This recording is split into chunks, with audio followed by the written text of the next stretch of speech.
वर्तमान की स्थिति में आपको बताऊं, आज का मनुष्य अपने दुख से जितना नहीं परेशान है, उससे अधिक परेशान बगल वाले के सुख से है। आपके घर यदि बाजा बजने लगे तो कहिए बगल में भोजन न बने उस दिन। इनके घर में इतना उत्सव क्यों हो रहा है? का कहत रहनी है, आपके उत्सव को देख करके आपका गांव, आपका पड़ोसी, आपके अगल बगल के लोग यदि उत्साहित हो रहे हैं तो यही श्रेष्ठ जीवन का परिचय है और लक्षण है। समझिएगा, इसको सामान्य घटना न समझिएगा। भगवान को पाने के लिए न कहीं जाने की आवश्यकता है, न कुछ करने की आवश्यकता है। केवल एक काम करिए, प्योर हो जाइए, बी प्योर, निर्मल हो जाइए। मन निर्मल हो गया तो भगवान को ढूंढना नहीं पड़ेगा, भगवान घर में दिखाई देने लगेंगे यदि मन निर्मल हो गया है।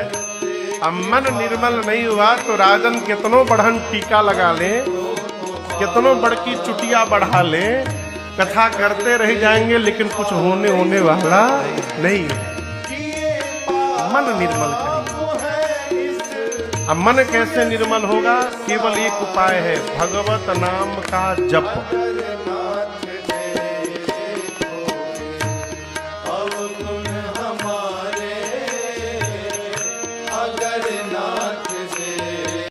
भारत की सबसे बड़ी समस्या वर्तमान के समय में दो है। जो सबसे मूल समस्या आज है, पहली समस्या पर्यावरण। भारत में जितनी आबादी है उसके अनुसार कई करोड़ वृक्ष अभी भारत को चाहिए, केवल कई करोड़ वृक्ष केवल भारत को चाहिए।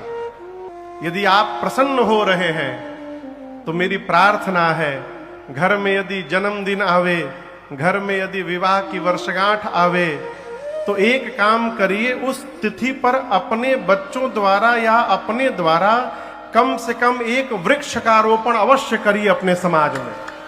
यदि लोग, भारत की जितनी आबादी है, यदि लोग अपने जन्मदिन पर वृक्ष लगाने लगे तो 5 साल के भीतर ये पर्यावरण की सारी समस्या समाप्त हो जाएगी। 5 साल के भीतर। कर्म बचन मन छाड़ी छल। कर्म से, कर्म यानी व्यवहार से, वचन यानी बोली से, मन यानी मन से, तीनों से जब तक छल नहीं छूटेगा।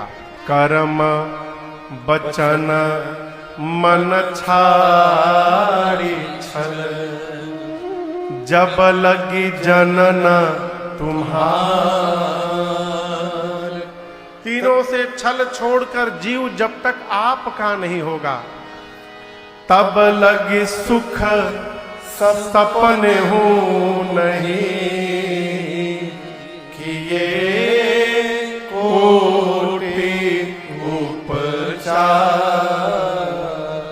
भरद्वाज जी कहते मनुष्य करोड़ों उपाय कर ले। कितना? करोड़ों। लेकिन जब तक वचन से, मन से, कर्म से छल का त्याग नहीं करेगा, तब तक उसको सपने में भी सुख मिलने वाला नहीं है।